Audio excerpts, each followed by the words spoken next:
सकते हैं। और दूसरा बटन आपको दिख रहा है मोड का। मोड के बटन से हम लोकल मोड या रिमोट मोड में जा सकते हैं और वहाँ से प्रोग्राम वाले पैरामीटर सेक्शन में भी आ सकते हैं। तीसरा आपका रन का बटन दिख रहा है, वहाँ से हम ड्राइव रन कर सकते हैं। चौथा स्टॉप का बटन, उसे ड्राइव स्टॉप कर सकते हैं। और एस्केप का बटन है, एस्केप के बटन से हम किसी भी प्रोग्रामिंग कर रहे हैं तो वहाँ से हम बाहर एस्केप दबा के बाहर आ सकते हैं। अब हम इसके टर्मिनल्स को देखते हैं, टर्मिनल्स क्या क्या है। तो टर्मिनल में देखिए RA, RB, RC, ये जो हमारा रिले टर्मिनल है उसके ऊपर दिख रहा है कॉमन AI1 5 वोल्ट और AO1, मतलब AI1 एनालॉग इनपुट है, कॉमन उसका कॉमन सप्लाई है, 5 वोल्ट या 10 वोल्ट यूज करना है, वो पोटेंशियोमीटर का है। और एनालॉग आउटपुट से हम यहाँ से ड्राइव का आउटपुट यूज कर सकते हैं।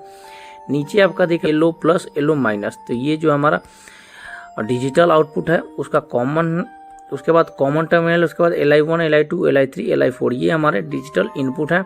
और उसका कॉमन और 24 वोल्ट, मतलब सिंक में यूज करना है या सोर्सिंग में यूज करना है, उसके कॉमन और 24 वोल्ट टर्मिनल को यूज करना है। ये कंट्रोल टर्मिनल के नीचे जो है हमारा RST पावर के लिए और UBW मोटर के लिए कनेक्शन दिया हुआ है। PA प्लस और PB ये हमारे ब्रेक्स के लिए हैं। तो हमने बटन्स और टर्मिनल्स को देख लिया। अब हम समझते हैं कि हमारा जो कनेक्शन करना है कंट्रोल का वो 0 वोल्ट से करना है या 24 वोल्ट से, मतलब सिंकिंग में करना है या सोर्सिंग में करना है। तो देखिए सबसे पहले जो यहाँ पे शो हो रहा है ये हमारा एक्सटर्नल सोर्स यूज करके, अगर हम सोर्स टर्मिनल यूज करते हैं, मतलब बाहर का 24 वोल्ट यूज करके अगर हम यूज करना चाहते हैं कंट्रोलिंग, तो देखिए हमें सबसे पहले कॉमन पे 0 वोल्ट और 24 वोल्ट पे से वायर उठा के LI1, LI2, LI3, LI4 पे कनेक्ट कर देना है। तो हमारा ये एक्सटर्नल सप्लाई से कंट्रोल होगा। और जो दूसरा पिक्चर देख रहे हैं उसमें वायरिंग में आपको सिंक यूज किया है मोड, लेकिन एक्सटर्नल सप्लाई से। तो उसमें क्या करना है, 0 वोल्ट से हमें कॉमन पे सप्लाई देना और वही कॉमन का सप्लाई जो हमारे LI1, LI2, LI3, LI4 पे कनेक्ट करना है। अगर हमें इंटरनल 24 वोल्ट से करना है तो हमें हमारे जो अंदर से ही टर्मिनल पे 24 वोल्ट है वहीं से वायर उठा के LI1, LI2, LI3, LI4 पे कनेक्ट कर देंगे तो हमारा इंटरनल सोर्सिंग यूज हो जाएगा। और अगर हमें ड्राइव का इंटरनल सिंक यूज करना है तो हमें ड्राइव के कॉमन से वायर उठा के LI1 से लेके LI4 तक कनेक्ट करेंगे तो हमारा ड्राइव का इंटरनल सब सिंक यूज हो जाएगा। इसका पैरामीटर मैं आगे बताऊंगा कैसे करना है सिंक और सोर्स का। अब हम समझते हैं कि हमारे जो बटन्स होते हैं प्रोग्रामिंग मोड या मॉनिटरिंग मोड में कैसे जाते हैं। तो जैसा कि मैंने पहले ही बताया कि ये जो हमारा ग्रीन कलर का बटन है इसको जॉक बटन भी बोलते हैं। कॉन्फ़िगरेशन में जाने के लिए भी यूज किया जाता है, मतलब प्रोग्राम सेट करने के लिए भी और स्पीड चेंज करने के लिए भी यूज किया जा सकता है, दोनों जगह यूज होता है।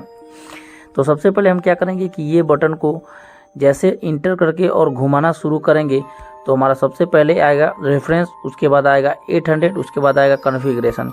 हर पोजीशन से बाहर आने के लिए हम एस्केप बटन दबा के बाहर आ सकते हैं। और इंटर कहने का मतलब कि वो हमारे जॉक बटन को दबाना है। तो रेफरेंस आएगा, उस पर इंटर करेंगे तो हमारा रेफरेंस तो होगा कि स्पीड रेफरेंस कितना सेट किया हुआ है। अगर लोकल मोड में है तो वहाँ से घुमा के इसको चेंज भी कर सकते हैं, लेकिन उसके लिए रेफरेंस के पैरामीटर में हमारा 183 सेट होना चाहिए, मतलब इस जॉक पे जॉक को पोटेंशियोमीटर की तरह यूज किया होना चाहिए जॉक बटन को। और दूसरा लोकल मोड में जाने के लिए हमें इस मोड बटन को अगर 3 सेकंड तक हम दबा के रखते हैं तो हमारा रिमोट मोड से लोकल मोड में चला जाता है। फैक्ट्री सेटिंग में ये रिमोट मोड में रहता है और पूरे प्रोग्रामिंग भी इसकी रिमोट मोड के हिसाब से ही की हुई होती है। अगर हम 800 पे आएंगे तो ये 800 का मतलब वो मॉनिटरिंग मोड आ गया। तो उस पर इंटर करके अगर हम जाएंगे तो 800 का आगे का सारा सीरीज शो होगा, जिसमें हम जितनी चीज़ों को देखना चाहते हैं, स्पीड को, एम्पियर को, वोल्टेज को, तो वहाँ मॉनिटर कर सकते हैं। उसके आगे आता है कॉन्फ़िगरेशन। तो कॉन्फ़िगरेशन को जैसे इंटर करते हैं तो हमारे बेसिक पैरामीटर सबसे पहले शो होंगे जो कि ये हैं। उसके बाद ये सारा कंप्लीट होने के बाद फुल जैसे शो होगा, फुल पे क्लिक करेंगे तो हमारा पूरा 100, 200, 300, 400, 500, 600 और 700 का सीरीज शो होगा, जिस पे भी जाके हम कंप्लीट पैरामीटर सेटिंग कर सकते हैं। सबसे पहले हम कुछ बेसिक मॉनिटर मोड में जो चीज़ें दिखेंगी वो बताता हूँ। तो 801 पे हमारा स्पीड रेफरेंस दिखेगा, 802 पे आउटपुट फ्रिक्वेंसी और 803 पे हमारा मोटर करंट। ये इंपॉर्टेंट है, मोटर करंट देखना है तो यहाँ से देख सकते हैं। उसके अलावा यहाँ से बाकी सारी चीज़ें का डिटेल यहाँ पे शो हो रहा है। इसमें इंपॉर्टेंट है फ्रेंड्स 914 पे जाएंगे तो हम अपना लास्ट का फॉल्ट है वो देख सकते हैं। उसके अलावा आता है फ्रेंड्स इंपॉर्टेंट 999 999, वो 999 जो पैरामीटर है उसमें हम पासवर्ड सेट कर सकते हैं। तो चाहे हम उसमें पासवर्ड सेट करके हम अपने पैरामीटर को लॉक कर सकते हैं।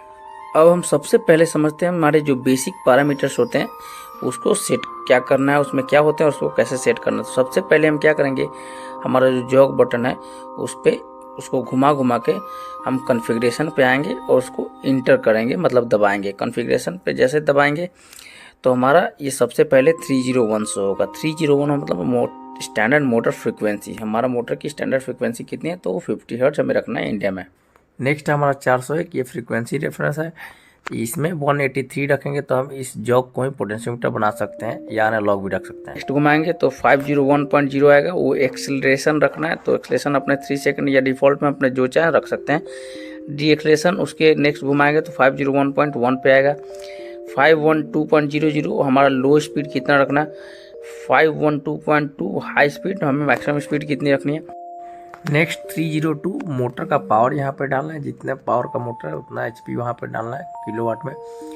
305 हमें मोटर मैक्सिमम जितनी करंट लेगी वो हमें नेम प्लेट के हिसाब से डालना है। 204 आएगा, 204 पे एनालॉग इनपुट टाइप कौन सा है वो उस पर डालना है। उसके अलावा आएगा फ्रेंड्स 101, ये हमारा स्टोर पैरामीटर्स, कस्टमर पैरामीटर मतलब है कस्टमर पैरामीटर जो भी हमने सेट किया उसको स्टोर करने के लिए। उसके बाद 102 ये हमारा फैक्ट्री सेटिंग करने के लिए। तो फ्रेंड्स ये हमारे बेसिक पैरामीटर्स थे। अब हम फुल पैरामीटर्स को देखते हैं, मतलब 100 से शुरू करते हैं। तो सबसे पहले जो आएगा 101, इसमें अगर हम 01 डाल देते हैं तो जो भी हम चेंजेस किए रहेंगे वो सेव्ड हो जाएगा। नेक्स्ट आता है 102, 102 में अगर 64 सेट कर देंगे तो हमारा फैक्ट्री रीसेट हो जाता है ये। नेक्स्ट इंपॉर्टेंट पैरामीटर है 201, तो 201 में अगर 00 रहेगा तो 2 बार सिस्टम और 01 कर देंगे तो 3 बार सिस्टम। तो 2 बार सिस्टम्स का मतलब होता है फ्रेंड्स कि हमें सिलेक्टर स्विच से इसमें हमें कोई भी कमांड देना है। 3 बार्स मतलब कि हम स्टार्ट स्टॉप बटन के थ्रू इसमें स्टार्ट स्टॉप करा सकते हैं।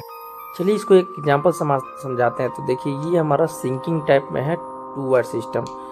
सिंकिंग मतलब कॉमन से हमें इनपुट देना है। तो देखिए इसमें सबसे पहले हमें क्या करना है कि हमारा 201 में जो 00 2 बार सेट करना है और 203 में लॉजिक इनपुट टाइप में हमें 1 सेट करना है। 203 का मतलब होता है कि हमें सिंकिंग या सोर्सिंग में जाना है, तो हमें 1 मतलब कि सिंकिंग में गया है। अब चलिए एक सोर्सिंग का एग्जांपल समझते हैं। सोर्सिंग है ये हमारा 2 बार यूज कर रहा है, लेकिन इसमें फॉरवर्ड और रिवर्स दोनों है। तो सबसे पहले तो रिवर्स कमांड यूज करने के लिए 503 में L1 2H डालना पड़ेगा। दूसरा ये सोर्सिंग है तो 203 में 0 डालना पड़ेगा 203 पैरामीटर में।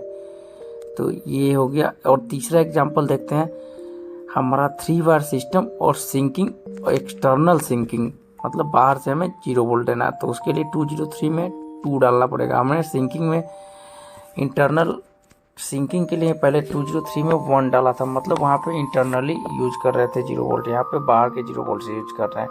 और दूसरा 3 बार सिस्टम है तो 201 में 01 डालना पड़ेगा। अभी आप सिंकिंग, सोर्सिंग 2 बार और 3 बार समझ गया। नेक्स्ट पैरामीटर पे चलते हैं। हमारा 203 मैंने पहले ही समझाया, 0 रखेंगे मतलब सोर्सिंग, 01 मतलब इंटरनल सिंकिंग, 02 मतलब एक्सटर्नल सिंकिंग। नेक्स्ट चलते हैं 204, ये हमारा एनालॉग इनपुट का टाइप है 204.0। इसमें 5U मतलब 0 से 5, 10U मतलब 0 से 10, 0A मतलब कि हमारा एनालॉग इनपुट करंट के रूप में है 0 to 20 मिली एम्पियर या 4 to 20 मिली एम्पियर। इसको सेट करने के लिए 204.1 में जाएंगे तो यहाँ 4 to 20 करना है तो 4 मिली एम्पियर सेलेक्ट करेंगे। अगर 0 to 20 रखना है तो 0 रखेंगे यहाँ पे। नेक्स्ट इंपॉर्टेंट पैरामीटर है 205, ये हमारा रिले का कमांड यहाँ पे देना है कि रिले किस रूप में यूज करना। देखिए अगर 02 सेलेक्ट करेंगे तो ड्राइव जब रन होगा तो रिले ऑन हो जाएगा। वैसे ही करके देखिए बहुत सारे ओवरलोड का है, 21 रखना है, 21 अंडरलोड, 22 ओवरलोड रैम के लिए। नेक्स्ट इंपॉर्टेंट पैरामीटर में 30 वाला सेक्शन शुरू होगा। 301 motor frequency, 302 motor power, 304 motor voltage, 305 motor current, 306 rated motor frequency, 307 rated motor speed, 308 maximum frequency, 309 important है। इसमें अगर 00 रखेंगे तो हमारा अगर हाई परफॉर्मेंस यूज करना है मोटर का तो 00, 03 नॉर्मल यूज के लिए, 06 हमारा जो है पंप के लिए जहाँ वेरिएबल टॉर्क रहता है फैन के लिए। नेक्स्ट चलते हैं, हमारा नेक्स्ट है 401। 401 हमारा रेफरेंस चैनल 1, मतलब फ्रीक्वेंसी हमें कहाँ से देना है, 0 है, 01 एनालॉग टर्मिनल, मतलब कि पोटेंशियोमीटर का रेफरेंस यहाँ से मिलेगा, पोटेंशियोमीटर यूज करना है तो। 163 रिमोट डिस्प्ले, 164 मॉडबस, 183 हमारा जो डायल जॉग डायल जो बताया था मैंने शुरू में वो। नेक्स्ट पैरामीटर है 406। इसमें अगर 1 रखेंगे तो कंबाइंड मोड, कंबाइंड मतलब कि हमारा रेफरेंस और स्टार्ट कमांड दोनों एक ही जगह से देना। अगर 2 रख देंगे तो हम दोनों डिफरेंट जगह से देंगे, तो हमें 2 ही रखना है यहाँ पे, स्टार्ट और रेफरेंस दोनों अलग अलग जगह से देना है। नेक्स्ट पैरामीटर 407, तो हमें ऑपरेशन कमांड मतलब रन कमांड कहाँ से देना है, तो 01 रखेंगे तो टर्मिनल्स के थ्रू, 02 तो लोकल स्टार्ट स्टॉप बटन से, 03 रिमोट डिस्प्ले, 10 नंबर मॉडबस के थ्रू।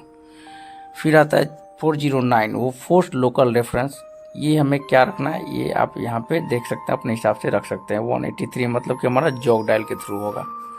नेक्स्ट चलते हैं, नेक्स्ट आया हमारा 501.0 एक्सीलरेशन के लिए, 501.1 डी एक्सीलरेशन के लिए मैंने पहले ही बता दिया आपको।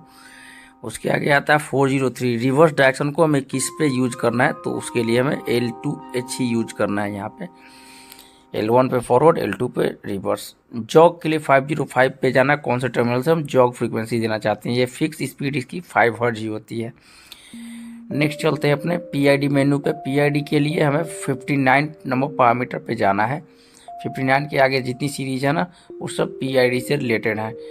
उसके आगे चलते हैं हम अपना, अगर हम इनपुट के through speed up down use करना चाहते हैं तो 506, 506.0, 506.1 पे यूज कर सकते हैं। इसमें जो भी इनपुट लेंगे वहाँ से हम स्पीड डाउन और स्पीड अप करा सकते हैं।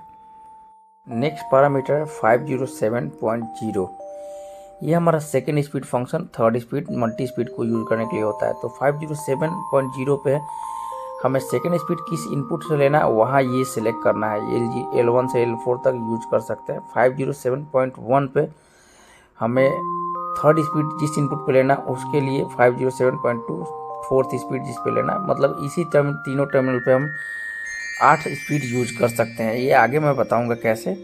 अब देखते हैं कि हमारा सेकेंड थर्ड फोर्थ स्पीड का जो रेफरेंस है फ्रीक्वेंसी है वो कहाँ से सेट करना है। तो फ्रेंड्स 507.3 पे हमारा फ्रीक्वेंसी सेट होगा। 507.0 पे जो इनपुट लिया है उस इनपुट जैसे मिलेगा ना वो तब स्पीड जो आएगा वो ये 507.3 से सेट करना है।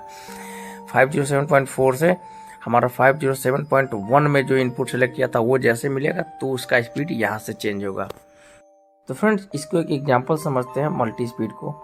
हमने यहाँ पे 3 टर्मिनल इनपुट के लिए हैं, Li1, Li2, Li3। Li1 run command के लिए, Li2 और Li3 हमारे मल्टी स्पीड के लिए।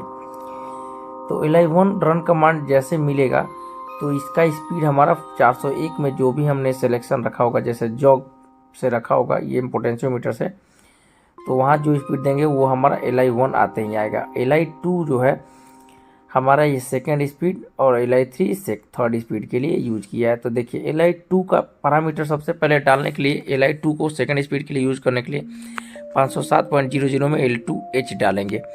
वैसे ही Li3 को यूज करने के लिए थर्ड स्पीड के लिए 507.1 में L3H डालेंगे। तो हमारा तीनों टर्मिनल हमने इनपुट यूज कर लिया। अब फ्रीक्वेंसी कहाँ सेट करना है, तो 507 L2H का जो फ्रीक्वेंसी है, L2 का फ्रीक्वेंसी उसको चेंज करने के लिए 507.3 में जाएंगे और वहाँ पे हमने मान लो एग्जांपल पे 20 फ्रीक्वेंसी डाल दिया। वैसे ही हमारा L3 का स्पीड चेंज करना है तो उसको 507.4 में गए, वहाँ पे हमने 30 फ्रीक्वेंसी डाल दिया। तो सबसे पहले हुआ क्या, जैसे हम मशीन ऑन करेंगे और रन कमांड देंगे हमारा Li1 पे, तो हमारा जो मोटर रन हो जाएगा, ड्राइव रन हो जाएगा और उसका स्पीड जो होगा वो हम जो भी पोटेंशियोमीटर से रखेंगे वो हमारा रहेगा। अब उसके अलावा जैसे हम उसके साथ Li1 है ऑन है और L2 को भी हम ऑन करते हैं, L2 इनपुट को भी, और L3 ऑफ रहता है, तो हमारा पे जो स्पीड आएगा वो 20 हर्ट्ज वाला आएगा। और फिर हम क्या करते हैं कि तीनों इनपुट ऑन करते हैं, LI1 LI2 LI3, मतलब रन कमांड है और L2 L3 भी ऑन हो जाए तो हमारा ये थर्ड स्पीड आएगा 30 हर्ट्ज वाला। तो आप समझ गए कि